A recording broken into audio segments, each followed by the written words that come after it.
Isang pinagpalang araw sa inyong lahat. Tayo po'y magninilay sa salita ng Diyos, ang pinagmumulan ng awa ng ating buhay, ang salitawa. Today, my dear brothers and sisters, we are celebrating the memorial of Saint Juan Diego. In our gospel or readings today, we are given the image of God as a tender shepherd, or in the gospel, the good shepherd. And I think this is one of the most endearing images of our Lord in the scriptures, in particular in the Gospels. Napakaganda po na imahe ng Diyos natin ay isang mabuting pastol. At bilang pastol, ano pong ginagawa ng mabuting pastol? Una, he searches for the lost sheep. He seeks out the lost one. At ito yung ginagawa ng Diyos sa atin.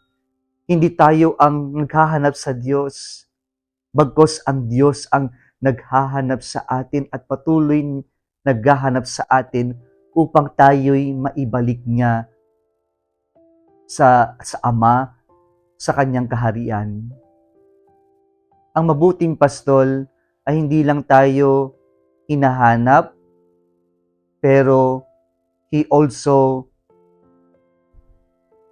welcomes us with great joy. Kaya tuwang-tuwa ang mabuting pastol kapag nahanap niyang nawawala at kanya itong tinatanggap kahit na matigas ang ulo, kahit na nagpasaway. At ganito ang Diyos natin, ang mabuting pastol. Kahit na tayo nagkasala, kahit na ilang beses tayong naging matigas ang ulo, naging pasaway, ang Diyos ay hinahanap tayo at tayo tatanggapin pa rin niyang buong buo na mayroon pang kagalakan. We are always welcome in the Lord. And this is actually the deeper meaning of Advent. It is not actually tayo yung naghahanda para i-welcome ang Diyos. Pero ang Diyos naman talaga yung nagwe-welcome, yung tumatanggap sa atin.